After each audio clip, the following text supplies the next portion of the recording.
Hi, data analysis. Welcome to your first video of e-learning, I guess. We've been doing bonsai so far, and so today I'm going to talk to you about factorials. I was going to go on with a little more finances, but a wrap-up is kind of hard to do online. So today's essential question: what is a factorial and how do I use them? Or what are factorials probably, and how do I use them?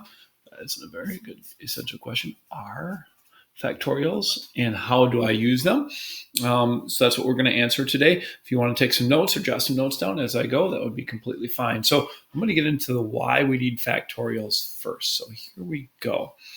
If I have 8 books and I put them on a shelf, how many ways can I arrange those 8 books? Well, let's talk about that problem. What I'm going to do for that problem is I'm going to put up those 8 spaces for books. All right. 8 spaces. And by the way, if I go fast, pause me, go back, write stuff down, go back and forth. So how many ways can I arrange 8 books on the shelf? Well, if we've got 8 books, how many books could I put in the first position? Well, there's 8 of them, and I haven't used any of them yet, so I could put 8 books in the first position. All right. All right. How many books could I put in the second position? Well, once I've used those 8 books there, I could put 7 in the second position. I'm sorry, I take it back. Once I've put that book, whichever one I choose to go in that first position, I could now put 7 in the second position because I used one there. Now that these two are set, I've put a book here and a book here. I've got 6 books left, right? And so there's 6 different choices for that one. Once I've put the first book, second book, and the third book, there'll be 5 books left. 4, 3, 2, and 1.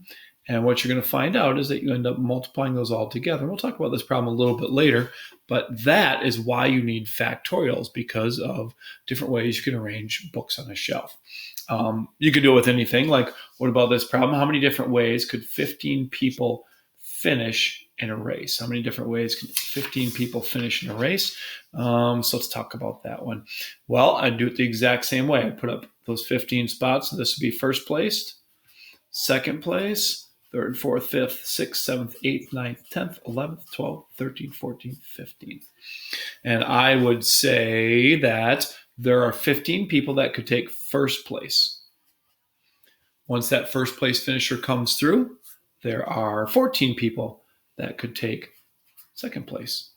There are 13 people that could take third. So once first is decided and second is decided, there's 13. So what you're going to find out is the same thing happens.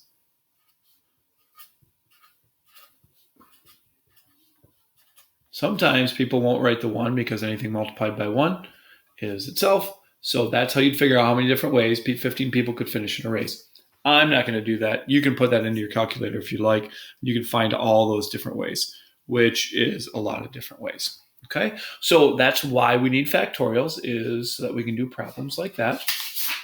Let's go over some main ideas here of factorials and what it looks like. If you're going to look at a factorial, it's going to look like this. It's going to be 4 with an exclamation point. That does not mean that you need to scream 4, like 4, because it's exclamation point. You say 4 factorial.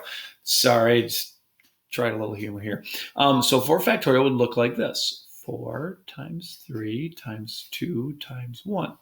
All right, 4 factorial. It's going to 4 times 3 times 2 times 1.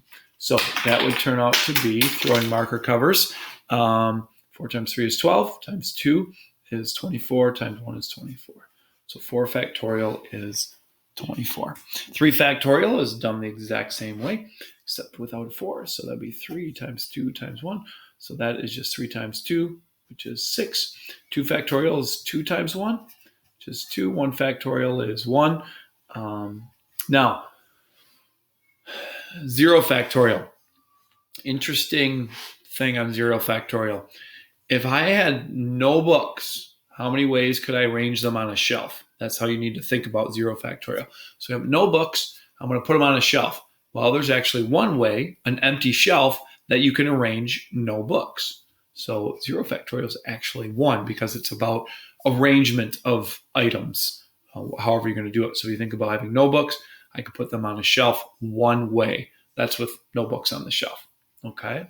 I'm going to have you do a few problems like this now.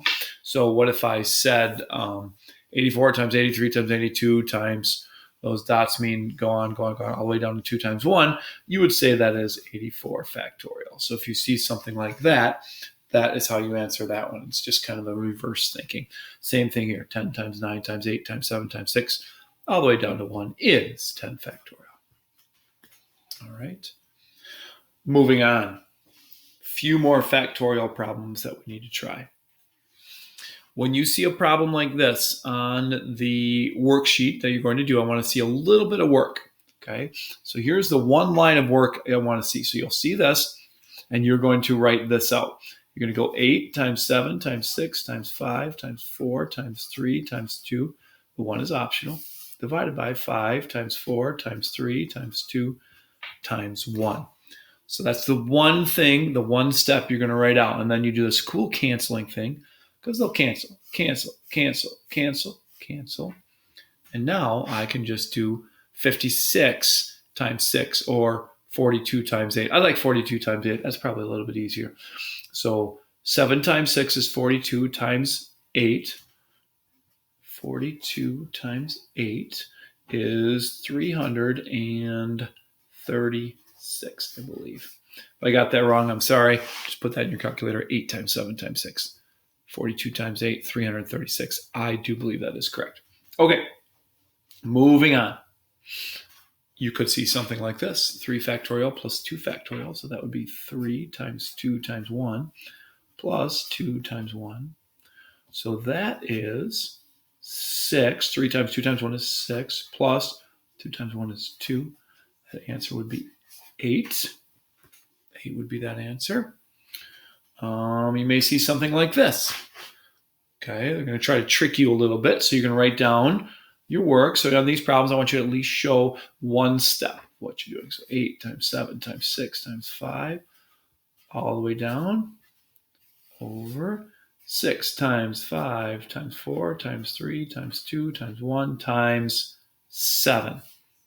Okay, and then we just cancel, cancel, cancel, cancel, cancel, cancel, cancel.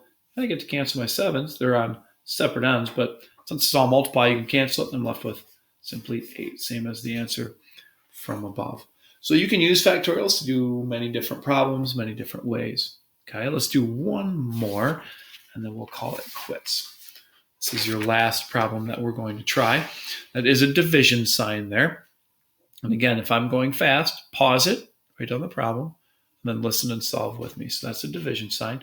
So if you're going to do a problem like this, you are going to write 5 times 4 times 3 times 2 times 1 divided by 3 times 2 times 1. So that's 5 factorial and 3 factorial. Instead of divide, I'm going to put a multiply.